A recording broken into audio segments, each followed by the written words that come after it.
हिंदी को लेकर चल रहे विरोध के बीच महाराष्ट्र में बीजेपी को नया अध्यक्ष मिल चुका है।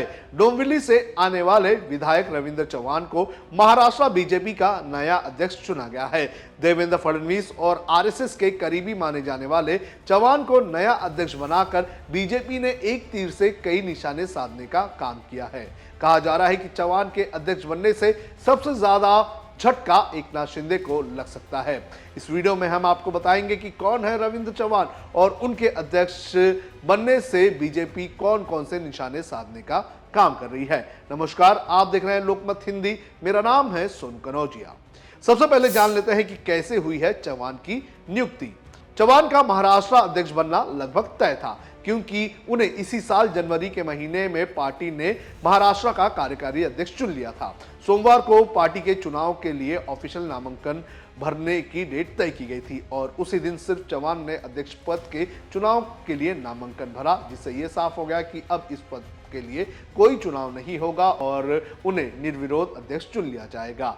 खुद देवेंद्र फडणवीस ने ही उनके नॉमिनेशन पेपर पर साइन किया था और नामांकन के वक्त वो खुद भी वहां मौजूद थे, जिसके बाद मंगलवार को वर्ली डोम में रखे गए कार्यक्रम में चव्हाण के नाम का आधिकारिक तौर पर ऐलान कर दिया गया।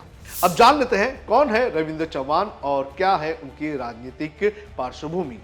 रविंद्र चव्हाण पिछले 25 वर्षों से सक्रिय राजनीति में है। साल 2002 में उन्हें भारतीय जनता युवा मोर्चा कल्याण जिला के उपाध्यक्ष के रूप में नियुक्त किया गया था। साल 2005 में वे कल्याण डोंबिवली महानगर पालिका के स्वतंत्र वीर सावरकर रोड वार्ड से नगर सेवक के रूप में चुनकर आए थे। इसके बाद 2007 में भी रविंद्र चव्हाण जो है कल्याण डोंबिवली महानगर पालिका में नगर सेवक चुनकर आए थे। 2007 में जब कांग्रेस राष्ट्रवादी कांग्रेस पार्टी की सरकार थी, तब वे भाजपा नगर सेवक होते हुए भी स्थायी समिति के सभापति चुने गए थे। साल 2009 में भाजपा ने तत्कालीन विधायक हरिश्चंद्र पाटिल का टिकट काटकर रविंद्र चव्हाण को उम्मीदवार बनाया और उन्होंने पार्टी का विश्वास सही साबित किया। वे 2009 में पहली बार विधानसभा के लिए चुने गए। साल 2014 में वे दूसरी बार विधायक बने। 2015-16 में कल्याण डोंबिवली, मीरा भाईंदर, उल्लासनगर, ठाणे, पनवेल महानगर पालिकाओं में भाजपा का दबदबा रहा। करजत, माथेरान और बदलापुर में भी भाजपा ने अच्छी खासी सफलता हासिल की। इसके चलते उन्हें राज्य मंत्री का पद दिया गया। वे रायगढ़ और पालघर के पालक मंत्री भी रहे। साल 2019 में वे तीसरी बार विधायक बने। 4 बार के विधायक चव्हाण पर पार्टी ने जताया भरोसा। रविंद्र दत्तात्रेय चव्हाण महाराष्ट्र विधानसभा में डोंबिवली विधानसभा सीट से विधायक है। उन्होंने 2009, 2014, 2019 और 2024 में चुनाव जीते हैं। उन्होंने महाराष्ट्र में एकनाथ शिंदे के नेतृत्व वाली सरकार में कैबिनेट मंत्री के रूप में कार्य किया। लोक निर्माण विभाग और खाद्य नागरिक आपूर्ति और उपभोक्ता संरक्षण विभागों को संभाला। उन्होंने पालघर और सिंधुदुर्ग जिलों के संरक्षण मंत्री के रूप में भी काम किया। इससे पहले 2016 से 2019 तक बंदरगाह, सूचना और प्रौद्योगिकी, चिकित्सा, शिक्षा और खाद्य नागरिक आपूर्ति और उपभोक्ता संरक्षण के कैबिनेट मंत्री के पद में भी वो कार्यरत रहे। 2020 में चव्हाण को भाजपा की महाराष्ट्र इकाई का महासचिव नियुक्त किया गया था। जनवरी 2025 में उन्हें महाराष्ट्र भारतीय जनता पार्टी का कार्यकारी अध्यक्ष चुना गया था। अब बात करते हैं रविंद्र चव्हाण के विवादों की और उनके बोल्ड डिसीजन की। शिंदे के बेटे का किया था विरोध। रविंद्र चव्हाण की जब भी बात आती है तो याद आता है 2024 का लोकसभा चुनाव का एक किस्सा, जब उन्होंने अपनी ही सहयोगी पार्टी के मुख्यमंत्री के बेटे की सीट काटने की बात कही थी। दरअसल 2024 में एकनाथ शिंदे महाराष्ट्र के मुख्यमंत्री थे और उस चुनाव में कल्याण लोकसभा सीट से वो अपने बेटे श्रीकांत शिंदे को एक बार फिर से मौका देना चाहते थे। हालांकि बाद में ऐसा ही हुआ, लेकिन नाम के अनाउंसमेंट के पहले रविंद्र चव्हाण ने श्रीकांत शिंदे के नाम का विरोध किया था। पार्टी की एक मीटिंग में चव्हाण ने आलाकमान से कल्याण सीट पर अपना उम्मीदवार उतारने की मांग की थी। उस वक्त कई ऐसे मौके आए थे जब अलायंस के कार्यक्रम से रविंद्र चव्हाण गायब थे। एक तीर से कई निशाने।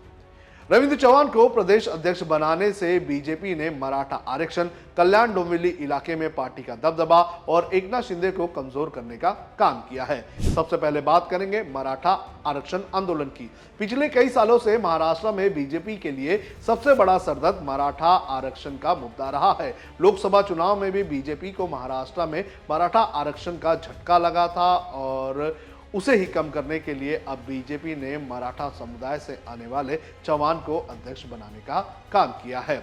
कल्याण डोंबिवली और रायगढ़ और कोंकण में पार्टी का विस्तार। रविंद्र चौहान के नेतृत्व में ही बीजेपी ने उपनगरीय इलाके जैसे कि कल्याण डोंबिवली में अपनी स्थिति मजबूत की। इसके अलावा चौहान के रहते हुए रायगढ़ और कोंकण के कई इलाकों में बीजेपी का जनाधार बढ़ा। ये इलाके आने वाले दिनों में मुंबई के विस्तार वाले इलाके बताए जा रहे हैं और यहीं से शुरू होता है शिंदे को झटका देने का कदम। महाराष्ट्र में शिंदे की राजनीति का एपिसेंटर हमेशा से ही ठाणे रहा है और चौहान भी ठाणे से ही आते हैं। तो ऐसे में शिंदे के गढ़ के एक बड़े नेता को बीजेपी ने पार्टी अध्यक्ष बनाकर सीधे सीधे एकनाथ शिंदे को ये चेतावनी दी है कि अब इन इलाकों में पार्टी का विस्तार होगा और पार्टी का विस्तार होता है तो जाहिर तौर पर एकनाथ शिंदे के का जो यहाँ पर जो वर्चस्व है उसे बहुत बड़ा खतरा हो सकता है। आपको बता दें कि जब एकनाथ शिंदे उद्धव ठाकरे के साथ थे तो उस वक्त ठाणे और जो उपनगर के इलाके थे जिसमें रायगढ़ और दूसरे इलाके आते हैं उन इलाकों में एकनाथ शिंदे का दबदबा हुआ करता था और उसी दबदबे के चलते एकनाथ शिंदे ने बीजेपी के साथ अलायंस कर लिया था।